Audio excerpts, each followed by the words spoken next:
인도네시아에 한참 뜨뜻미지근했던 KF-21에 대한 태도가 급변하는 모양새입니다.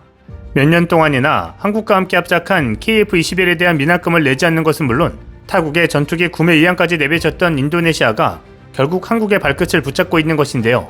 이에 대한 소식을 중국 언론에서 다루며 관심이 모아지고 있습니다.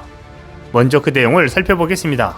중국 매체 소우는 최근 인도네시아가 라팔을 포기하고 KF-21 구매를 원한다.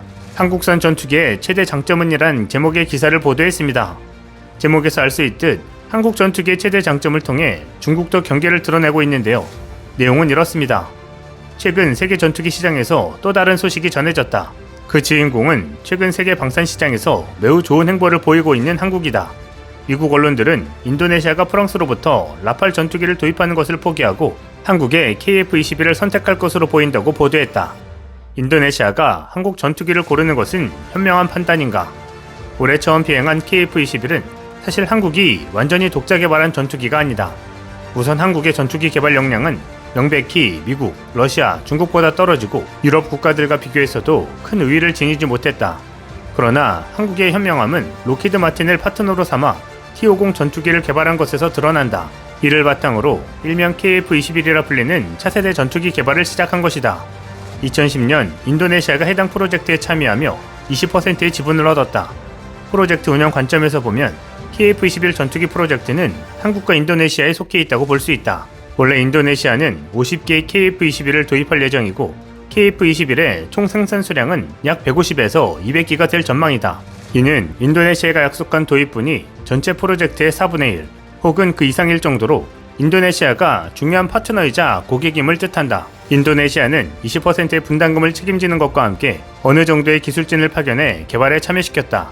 그러나 인도네시아와 한국의 협력은 순탄치 않다. 2019년 7월을 기준으로 외신에 따르면 인도네시아는 약 300억 원가량을 연체했고 개발 및 연구 단계에서 불과 1000만 달러만 납부했으며 4200만 달러가량을 연체했다고 한다. 2020년에는 인도네시아가 해당 프로젝트에서 철수할 것이라는 소식이 난무했지만 인도네시아가 아직 프로젝트를 진행시키려 한다는 소식도 있었다. 2021년 8월 인도네시아는 다시금 해당 신형 전투기에 대한 관심을 표명하면서 심지어 일부 기술진을 개발 프로젝트에 파견했다. 이후에 양국은 개발 미납금 때문에 옥신각신했으나 한국은 전투기 개발을 포기하지 않으며 초도 비행 계획을 사전에 계획한 대로 순조롭게 진행했고 심지어 자신들이 전투기 개발에 들인 헌신적인 노력을 사람들에게 보여줬다. 올해 2월 인도네시아는 프랑스의 라팔 전투기를 자신들의 차세대 전투기로 선정하여 42기를 도입하겠다고 발표했다. 인도네시아는 이번 발표를 내기 전, 그러니까 KF-21 프로젝트에 처음 참여할 당시 KF-21 50기를 구매하겠다고 계획한 바 있다. 만약 인도네시아가 실제로 라팔 42기를 구매한다면 포화 상태가 되므로 이는 향후 한국과 협력하지 않겠다는 뜻이다. 현재 상황을 평가하자면 라팔은 의심의 여지 없이 KF-21보다 우위에 있다. 라팔은 비록 스텔스기는 아니지만 개발된 시점도 비교적 최근이고 부분적인 스텔스 설계도 적용되었으며 레이더 항공전자 체계와 엔진 등 기체 구조가 KF-21과 큰 차이가 없다. 무장의 다양성 측면, 특히 공대지 역량에서 라팔은 KF-21에 비해서 명백히 우위이다. KF-21 전투기도 그들만의 장점이 있다. 로키드 마틴의 도움을 받아 라팔보다 약 20년 정도 늦게 개발되었으니 후발주자로서의 이점을 지닌다. KF-21은 현재 외부에 무장을 장착했지만 내부에도 무장창이 보존되어 있다. 스텔스 설계가 발전하여 내부 무장창이 사용된다면 라팔보다 한 세대 앞선 스텔스 성능을 보유하게 될 것이다. 솔직히 말해 KF-21의 개량 가능성과 성능 한계점은 라팔에 비해 훨씬 높고 당연히 인도네시아도 이러한 KF-21의 장점을 안다. 이 프로젝트에 참여하는 것과 철수하는 것을 고민하는 인도네시아의 모습에서 그들이 KF-21의 단순한 해외 고객이 아닌 프로젝트의 일원이 되고 싶어 한다는 사실이 드러난다. 인도네시아는 한국의 T-50을 구매해왔고 향후 KF-21을 도입할 것도 확실하다. 다만 지난 2월 라팔을 도입하겠다는 발표는 단지 한국을 압박하기 위한 것으로 보인다. 그러나 인도네시아가 간과하고 있던 것은 KF-21 프로젝트에서 그들의 역할이 그다지 중대하지 않다는 것이다. 본래 인도네시아는 비용과 부담을 나누기 위한 해외 국가이자 고객에 불과하다.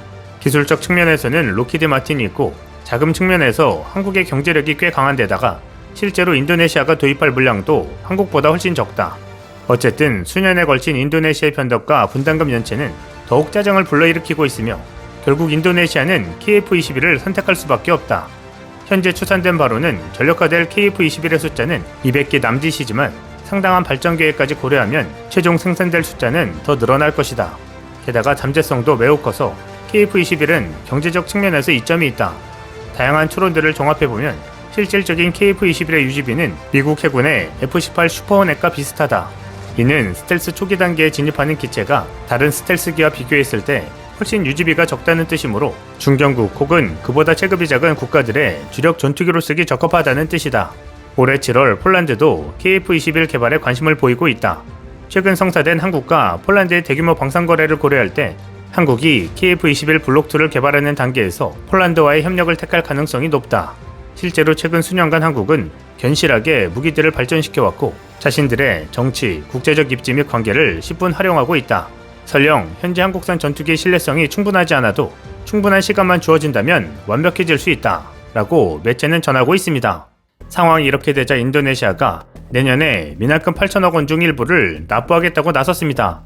25일 외신 등에 따르면 인도네시아 재무부는 예산안에 KF-21 개발 비용 분담금을 정식으로 책정했습니다. 드위 푸지아스투티 한다야니 인도네시아 재무부 예산국장은 인도네시아 현지 매체 CNBC 인도네시아와의 인터뷰에서 KF-21 보라매에 대한 개발 비용 분담액이 2022년과 2023년에 할당됐다고 말했습니다.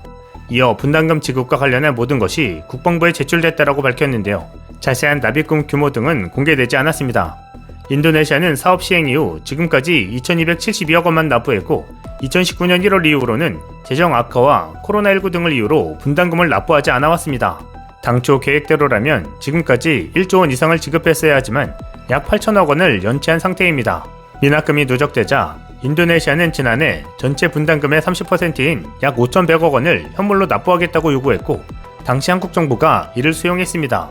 그러나 인도네시아가 납부한다는 현물의 종류나 납부 기한도 정해지지 않은 상황인데요. 지난 7월 조코 위도도 인도네시아 대통령이 방한해 윤 대통령과 정상회담을 갖기로 하며 KF-21 분담금 문제도 해결될 것으로 보였으나 양국 간에 계속 협력해 나가자는 대의적인 의견 교환이 이뤄지는 데 그쳤습니다. 카이는 적어도 내년까지는 미납금과 관련한 구체적인 결론이 나와야 사업이 한층 원활히 진행될 수 있다고 보고 있습니다. 인도네시아 측의 분담금 체납 문제가 장기간 해소되지 않으면 인도네시아의 분담금의 대가로 주기로 했던 기술 이전, 시제기 등을 제공하기 어렵기 때문입니다. 만약 내년도에 미납금이 추가 입금되면 사업을 둘러싼 불확실성이 일부 해소되면서 사업도 탄력을 받게 될 것으로 보입니다. 인도네시아도 사업을 지속하겠다는 입장을 보이고 있습니다. 지난달에는 약 3년 10개월 만에 약속이행 담보금 명목으로 약 94억 원을 방사청에 납부했습니다. 전체 미납금의 약 1%에 불과하지만 정부와 카이는 인도네시아가 사업에 계속 참여할 것이라는 의지를 보여준 것으로 평가하고 있습니다. 한국을 전적으로 신뢰하지 못했던 이니까 결국 한국이 세계 방산 시장의 중심으로 올라서자 막차를 타는 형국입니다. 하지만 이번이 방산협력 파트너로서는 마지막이 될 듯합니다. 이상 시온TV였습니다.